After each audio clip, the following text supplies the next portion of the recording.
overheard my daughter-in-law whisper, "Let's settle the inheritance quickly. I'll move the old lady into a care home." She had no idea my husband had quietly added a special clause about her to the will before he passed. I never imagined that at 70, I'd find myself shrinking into the background of my own family's life. The day I said goodbye to William, my partner of 45 years, was also the day I realized how little some people truly valued me. The service at St. Mary's was beautiful, if such a word can be used for something so heavy. Friends, neighbors, and former students filled the church. William had been a beloved high school principal, a man who touched countless lives. I held myself together, accepting condolences with quiet dignity, our son Robert at my side. His wife Diana stood near him, poised and elegant in black. After hours of polite words and sympathetic smiles, the weight of grief became unbearable. I slipped into a small side room for a few minutes of solitude. There, hidden behind a large flower arrangement, I finally let my tears flow. The door opened. I quickly wiped my eyes, not wanting to be seen.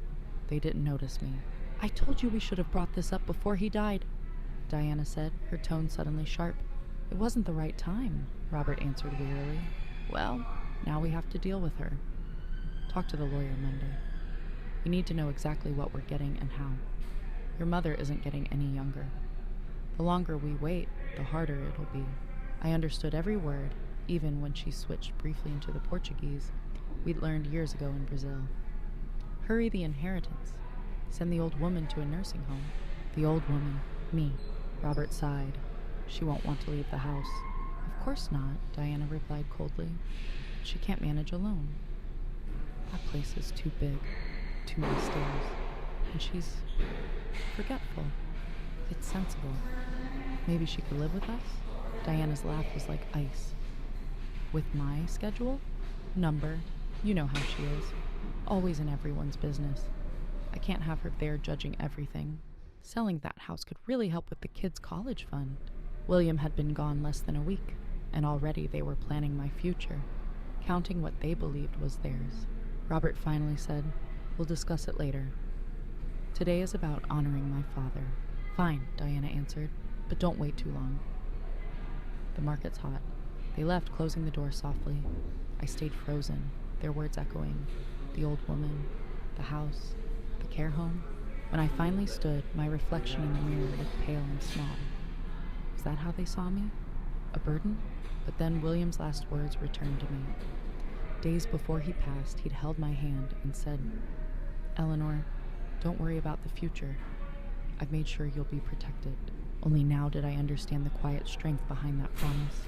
That night, I wondered if William had somehow known what was coming. When I returned from the funeral, the house felt different, emptier, colder.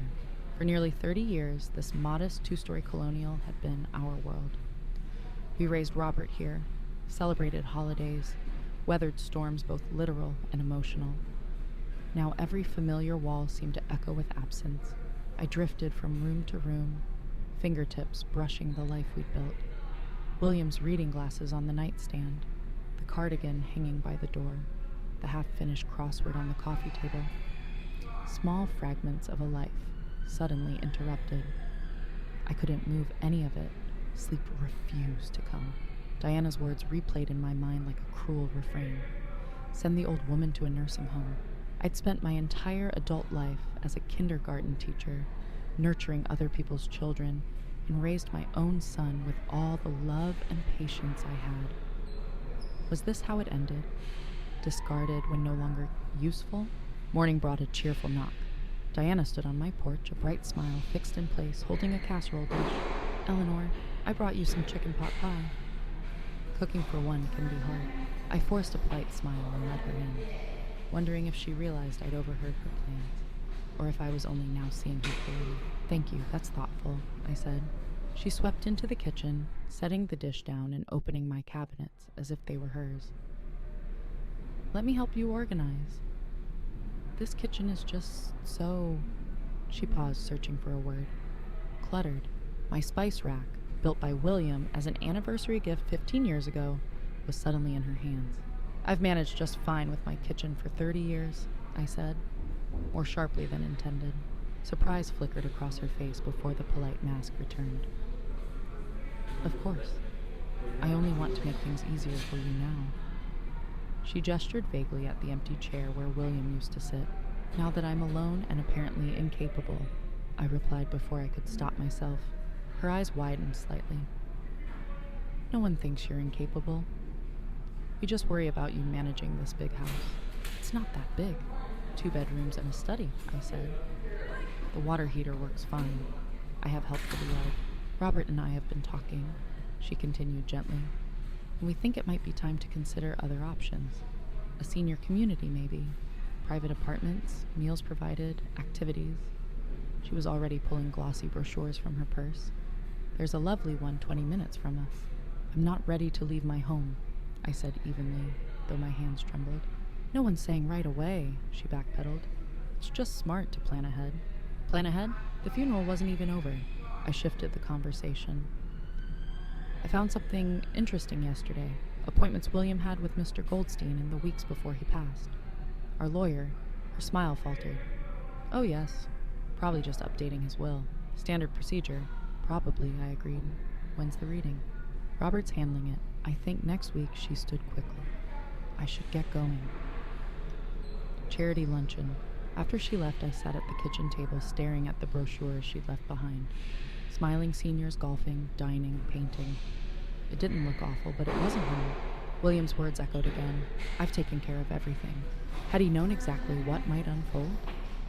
Had he understood our son and daughter-in-law better than I ever realized? That afternoon, I called Dr. Patterson, William's longtime physician and a dear friend. Eleanor, how are you holding up? His voice carried genuine concern. I'm managing, I said quietly. But I have a question. In those last weeks, did William ever talk about me? About what would happen after?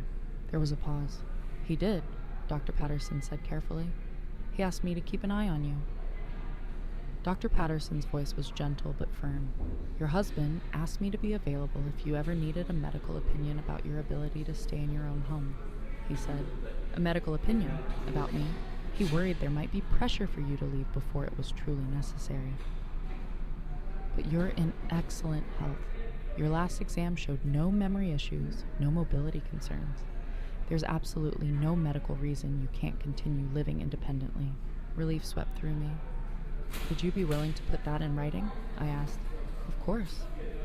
William even asked me to prepare a letter ahead of time just in case. My throat tightened.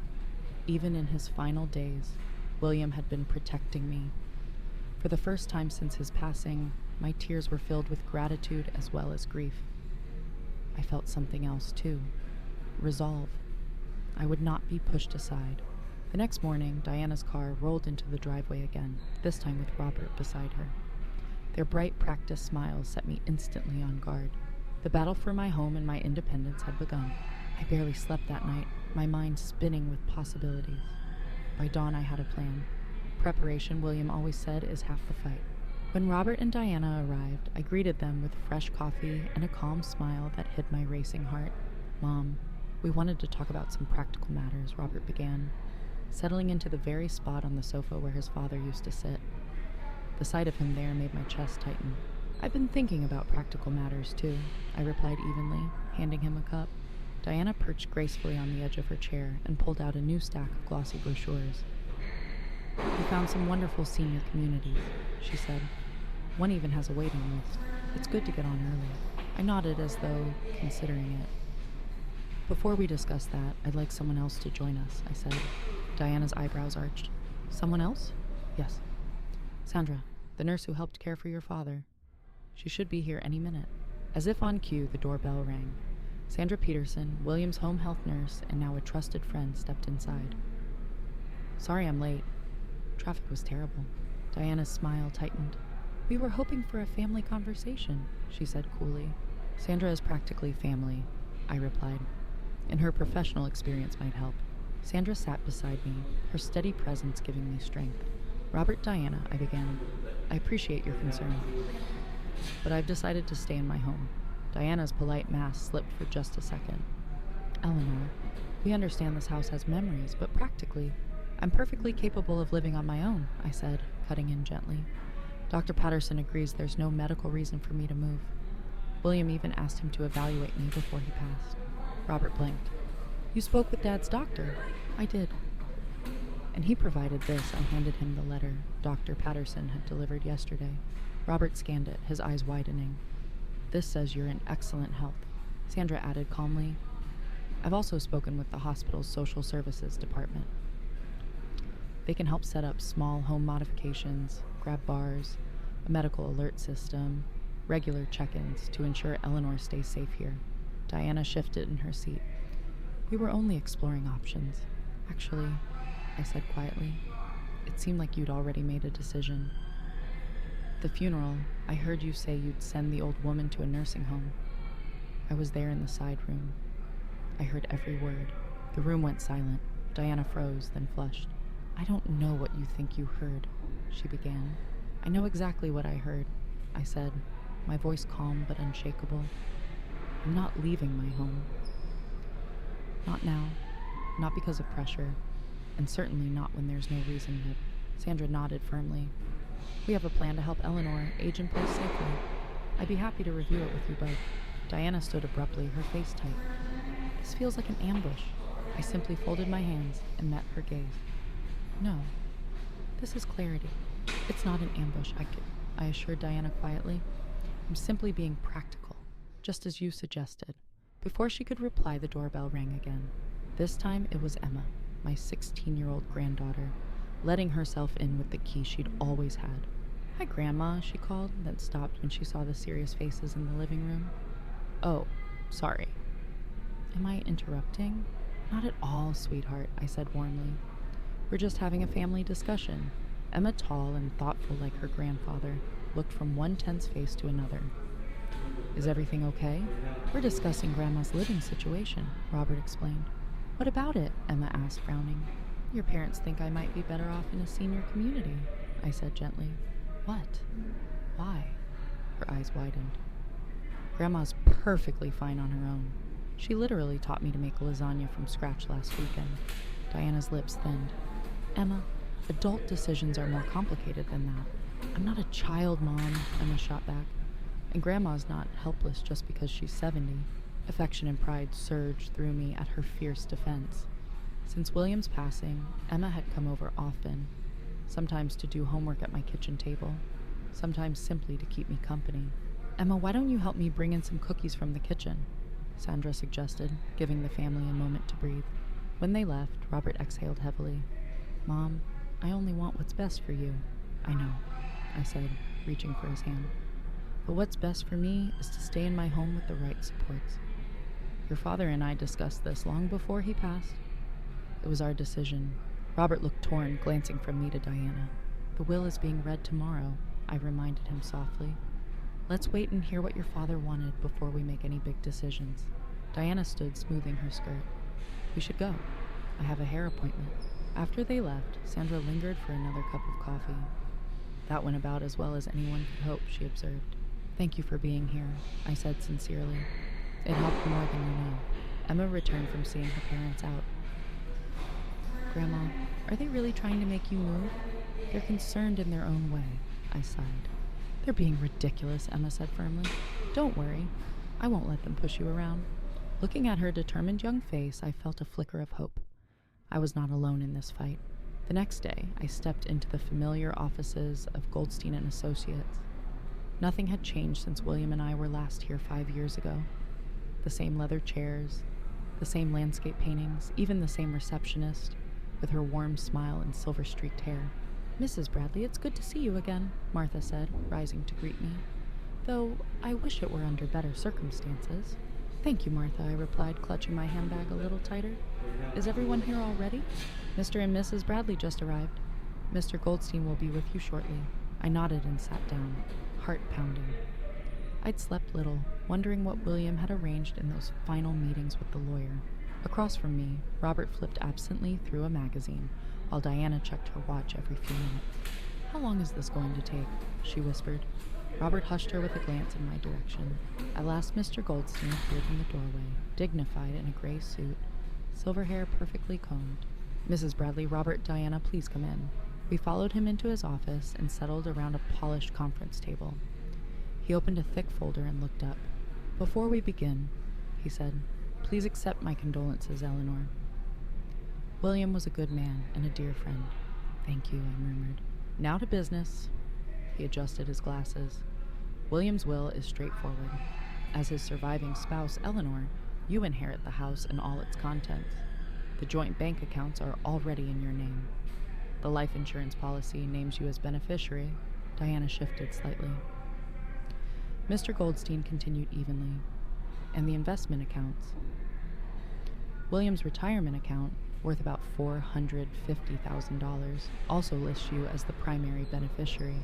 Robert nodded, unsurprised. "There is, however, a clause William added 3 months ago," Mr. Goldstein said, turning a page. "It concerns the house specifically." The room fell silent as my heart began to race.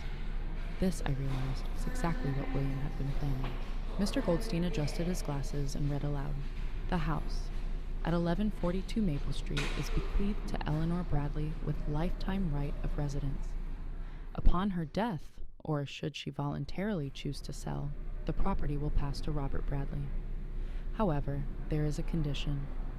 If Eleanor is ever forced or pressured to leave against her wishes, or without the documented recommendation of at least 2 independent medical professionals that she requires care that cannot be provided at home, the house will not pass to Robert Bradley. Instead, it will be sold and the proceeds donated to the Alzheimer's Research Foundation in memory of William's mother." The room went silent. I stared at Mr. Goldstein, barely able to breathe. William had built a legal shield to protect me from exactly what I feared. Robert looked stunned. "I don't understand." "Why would Dad think Mom might be forced to leave her home?" Mr. Goldstein's voice remained even. "I can't speak to his motives, only to the provisions he put in place." Diana's face drained of color. She gripped the chair arms until her knuckles whitened. "This is ridiculous," she said tightly. "I'm simply conveying the terms of the will," Mr. Goldstein replied calmly. "There are additional provisions. William established a trust to cover all home maintenance, property taxes, and in-home care should Eleanor ever need it." "He thought of everything," I whispered, a wave of gratitude rising in my chest. "There's more," Mr. Goldstein continued. "William left a personal letter for each of you." He handed me an envelope with my name written in William's familiar hand, then passed one to Robert. "There's nothing for me?" Diana asked, her voice sharp. "I'm afraid not, Mrs. Bradley," Mr. Goldstein said politely. Robert stared at his envelope but didn't open it. I slipped mine into my purse, wanting to read William's words in private. "Any questions about the will itself?" Mr. Goldstein asked. Robert cleared his throat. "Can the condition about the house be contested?" "You can contest any will," the attorney answered. But William was of sound mind. He underwent a cognitive assessment before these changes, and we videotaped the signing. The court would see this as airtight. Robert nodded quietly. There was nothing more to say. Outside the office, Diana didn't bother to hide her frustration. "This is absurd," she hissed at Robert. "Your father targeted me with that clause." "Diana, not now," Robert murmured, glancing at me. "I need to get home," I said softly. "Emma is coming over after school to help me sort through some of William's clothes." "I'll drive you," Robert offered. "That's all right. I drove myself here and I'll drive back." I'd been driving safely for 50 years, despite Diana's recent hints that maybe I shouldn't. "Mom, we need to talk about this," Robert said, looking troubled. "Yes," I agreed, "but not today. I need time to process what we learned." Back home, my hands were steady on the wheel despite the swirl of emotions. I made a cup of tea and sat on the edge of my bed, the envelope warm in my palm. Slowly, I opened it. "My darling Eleanor, if you're reading this, I'm gone, and you're facing the challenges I feared. I've seen how Diana looks at our house, how she speaks of next steps when she thinks I'm not listening. I know our son. He's a good man, but easily swayed. I'm sorry I can't stand beside you, but I've done everything I can to protect you. The house is yours for as long as you want it. The money is there to maintain it and to care for you. Don't let anyone rush you into choices that aren't right for you. Remember what we always told each other. We may bend, but we don't break. You are stronger than you know. All my love, now and always. William." Tears slid down my cheeks as I pressed the letter to my heart. Even from beyond, William was watching over me. An hour later, the doorbell rang. I had just composed myself when I opened the door to find Emma, her backpack slung over one shoulder and a serious look on her face. "Grandma, we need to talk," she said, stepping inside. "Mom and Dad are arguing about the will." Dad let something slip about. Her voice trailed off, but her eyes told me everything. The fight over my home and my independence was far from over. A nursing home? What's really going on, Grandma? I ushered Emma into the kitchen, my thoughts racing. How much could I share with my 16-year-old granddaughter about the strain between her parents and me? She was smart, sometimes too perceptive, but still young. "Would you like some lemonade?" I asked, stalling.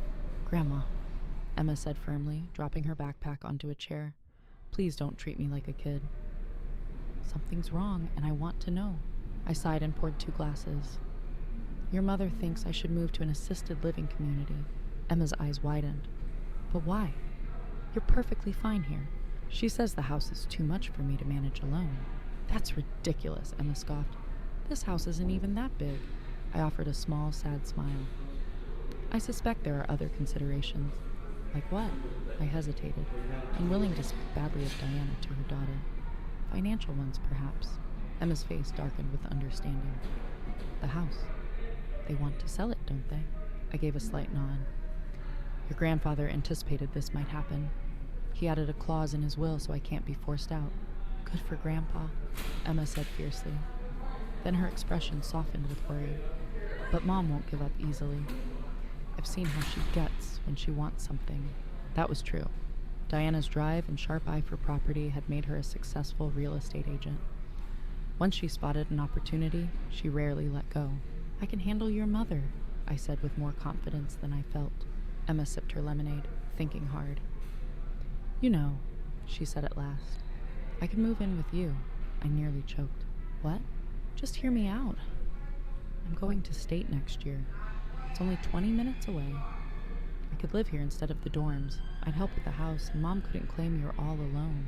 Her offer touched me, but I shook my head. "That's incredibly sweet, Emma. But your first year of college should be about making friends and having the full experience." "I'd still have that," she insisted. "I'd just have free housing, and you'd have company. It's practical." Practical.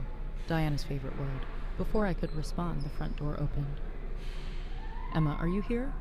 Diana's voice rang out. "In the kitchen, Mom," Emma called, rolling her eyes. Diana appeared in the doorway, a professional smile perfectly in place, despite the tension in her shoulders. "There you are. I thought you were helping Grandma with Grandpa's clothes." "We were about to start," Emma said, suddenly defensive. Diana's gaze swept over us, suspicious. "What were you two discussing so seriously?" "College plans," I said smoothly. Emma was telling me about State's programs. Diana nodded, though doubt lingered. "Emma, could you give Grandma and me a few minutes? There's something we need to discuss." "If it's about Grandma, I think I should stay," Emma said, arms crossed. "Emma," Diana's voice sharpened, "this is an adult conversation." "I'm not a child, Mom." I touched Emma's arm. "It's all right, sweetheart. Why don't you start sorting through the closet upstairs? I'll join you soon." She hesitated, then grudgingly picked up her backpack. "Fine, but I'm not going far." She gave her mother a pointed look before heading upstairs. Once we were alone, Diana's smile disappeared. She sat across from me. "Eleanor, we need to talk about what happened at the lawyer's office. I thought we agreed to discuss it another day." "This can't wait," she insisted. "That clause William added, it's manipulative and unfair." "Unfair?" I raised an eyebrow. "How so?" "It stops us from helping you make necessary decisions about your future, or it prevents you from making those decisions for me," I countered gently. Her eyes narrowed. "You think I'm the villain here, just after the house." "I think you have strong opinions about what should happen to me and this property," I said carefully. "Opinions you expressed quite clearly at the funeral." Her cheeks flushed. I was emotional that day. "We all were." "Yes," I said softly. "Grief often reveals our true thoughts." Diana leaned forward, lowering her voice. "Eleanor, be reasonable. This house is worth at least $450,000. That money could help Robert and Emma's future. Right now, it's just sitting here. This is my home, not an investment property. I could be someone else's home, a young family who needs space. Meanwhile, you could live in a beautiful apartment with people your own age, activities, dining options, all the things someone of 70 might enjoy. All the things you think I should want, I said quietly. She exhaled sharply. I'm trying to be practical. So am I. That's why I've asked a home modification specialist to recommend changes that will let me age in place safely. Diana's eyes widened. You what? Sandra referred me, I replied evenly. They're coming next week, I explained evenly. Grab bars in the bathroom, better lighting, maybe converting the laundry to the first floor. Small changes that make a big difference. That's throwing good money after bad, Diana snapped. You're spending to stay in a house you'll eventually have to leave anyway. According to whom? I asked. Dr. Patterson says I'm perfectly capable of living here. For now, she said with a dismissive wave. But what about in 5 years? 10? If that time comes, Williams Trust will cover in-home care. Diana pushed back from the table and began pacing. You're being stubborn and selfish. Robert is trying to do what's best for everyone, including you. You're making it impossible. Is it selfish to want to remain in my own home? I asked, my voice rising for the first time. To honor William's wishes? William isn't here anymore, Diana shot back. The rest of us need to move forward. A sharp anger flared. It's been 2 weeks, Diana. 2 weeks since I buried my husband of 45 years, and you're already planning to sell the house we built together. She faltered, a flash of guilt crossing her face. I didn't mean... Yes, you did, I said, standing. Your priorities are clear. Now hear mine. I am staying in this house. I am mentally and physically capable. Any attempt to suggest otherwise will only damage your relationship with me and with Emma, who is far from oblivious. Diana stared, unused to such direct defiance. For a heartbeat, I saw uncertainty in her eyes. The front door opened. Hello, Mom. Diana, Robert called, stepping into the kitchen. He stopped when he saw our faces. What's going on? Your mother and I were just discussing some options, Diana said quickly, her professional mask sliding back into place. What options? Robert asked, scanning our expressions. Before we could answer, Emma appeared on the stairs. They're arguing about whether Grandma should be forced into a nursing home so you two can sell her house. Silence dropped like a stone. That's not... Diana began. Don't lie, Mom, Emma cut in. I heard you on the phone with that real estate agent yesterday. You said the house could go on the market by summer if you played your cards right. Robert's face paled. Diana, is that true? She straightened her shoulders. I was exploring options. That's what responsible adults do. Behind my back? Robert's voice was quiet but sharp. I had never seen my son look at his wife with such disappointment. I spoke carefully. I think we all need to sit down and have an honest conversation. No more whispers. Just truth. Robert nodded slowly. You're right, Mom. He pulled out a chair and sank into it, suddenly looking years older. Emma, come join us.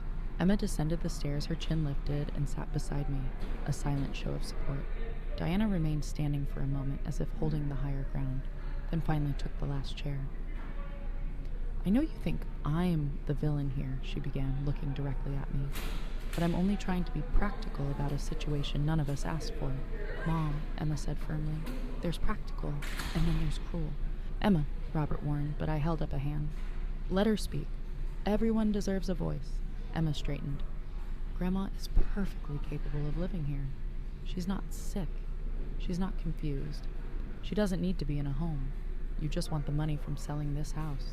Color rose in Diana's cheeks. That's not fair, isn't it? Emma challenged. You're always talking about upgrading, investing, moving up. But this isn't just a house. It's Grandma's home.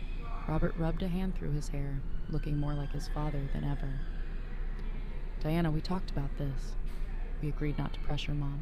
And when was I supposed to bring it up? Diana demanded. When she's 80? After she falls down those stairs and breaks a hip? Stop, I said firmly. I'm sitting right here. Don't talk about me like I can't hear or understand, Diana flushed. I'm sorry, Eleanor, but my concerns are valid. They are, I conceded. That's why I'm making the house safer. Grab bars, better lighting, a medical alert system. Someday I may need more help, but that day is not today.